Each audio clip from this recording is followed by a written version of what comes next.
Hi guys, so in this video we are going to talk about adrenergic receptors. I'm going to include their location, the type of G protein coupled receptor, their second messenger, and some main functions. So let's start off with a brief overview. So as we know, adrenergic, if I can spell it right, receptors are the receptors that respond to adrenaline, also called epinephrine, and noradrenaline or norepinephrine. And they are mainly subdivided into two subtypes. So we have the alpha subtype and the beta subtype.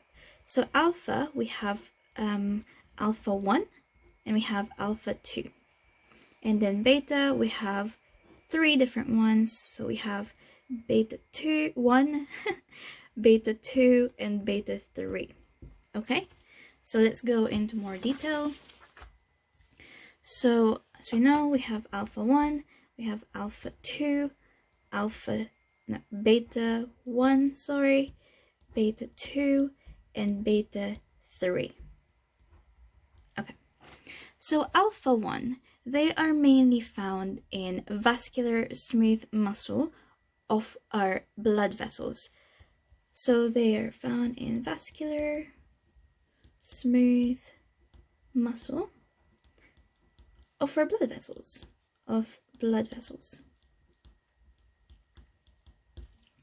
They alpha 1 are of obviously all of these are G protein coupled receptors. They are all metabotropic receptors. So alpha 1 is coupled with GQ. So as we know from previous videos, GQ, the second messenger, would be IP3, DAG, PLC, which would ultimately increase the calcium in the cell, right? So if that increases the calcium in the cell, which promotes contraction, what does it do with vascular smooth muscles? It constricts them. So this leads to vasoconstriction. Okay, which then leads to increase in blood pressure. Okay, so alpha 1 receptors in vascular smooth muscles, they actually control the arteriolar resistance and venous capacitance, which affects the blood pressure. Okay, they are also located in some glands, in gastric and salivary glands, I believe. Obviously, that the activation of alpha 1 leads to the secretion of saliva or something in those glands, okay? Alpha 2. So alpha 2, they're also found in some vascular smooth muscles.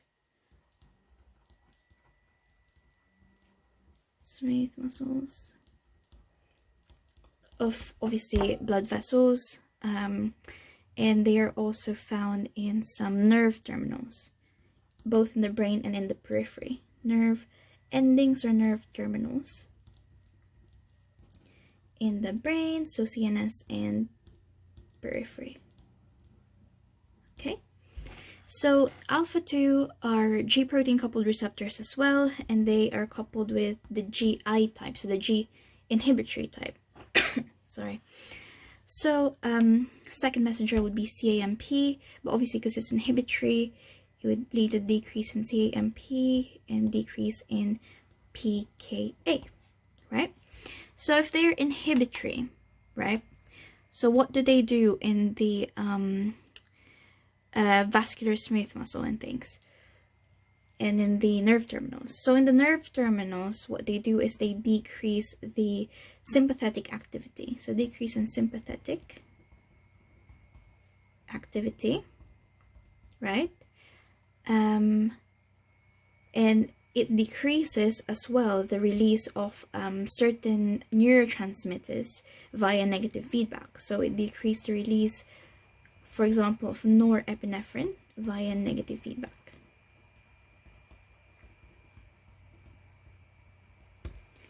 Right, and because it's inhibitory in smooth muscles, they decrease the blood pressure. Okay, so now we move on to the beta adrenergic receptors. So we have beta 1, beta 2, and beta 3. So beta 1, they are mainly found in cardiac tissue. So cardiac muscles, tissues, whatever. And in juxtaglomerular cells of the kidney. Juxtaglomerular apparatus. I'm just gonna put apparatus, right? Those are in the kidney. And these receptors are of the GS type, the G stimulatory type, okay? So again, it works the opposite way of GI. So it second messenger is CAMP, but it increases CAMP and increase PKA. So in cardiac tissues, what do? So they increase heart rate and the force of contraction. So increase contractility.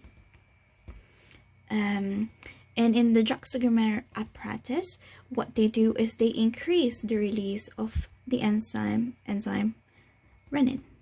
Okay, enzyme or molecule, whatever, renin. Yeah, so beta 2 is found mainly in the heart again, but also the liver and some of the smooth muscles, especially smooth muscle of the bronchi, the bladder, and the GI tract.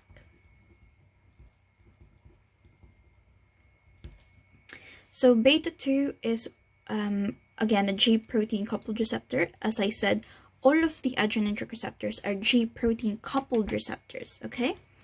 So they are again of the GS type, so it's gonna be the same as this. CMP, increase PKA. So in the heart, what do? So in the heart, they increase the blood pressure and contractility. Okay. Wait, sorry, not blood pressure, heart rate, and the contractility of the heart. In the liver, what do? So the activation of beta 2 in the liver leads to increase in glycogen nolysis, the breakdown of glycogen. In the smooth muscle, like the bronchi, the bladder, and the GI tract, they promote the relaxation of smooth muscles, okay? So that means, for example, in the bronchi, they promote bronchodilation. This is why some drugs that are specific to beta 2 are used for asthma. We'll talk about that in the future. So relaxation of the smooth muscle. So again, bronchi causes bronchodilation. Relaxation of the bladder, which decreases the urgency to urinate. So decrease micturition. I like that word. And in the GI tract, so if the GI tract is relaxed, it decreases gut motility. Okay. Where else? I think those are mainly it. Heart, liver, smooth muscle. Yeah. So beta 3. So this is the last type. They are mainly found in adipose cells, fat cells. And beta 3 are of the GS type again. So second messenger, same as the last two. And in adipose cells, the activation of beta 3 receptors leads to increase in lipolysis, which is basically the breakdown of fat.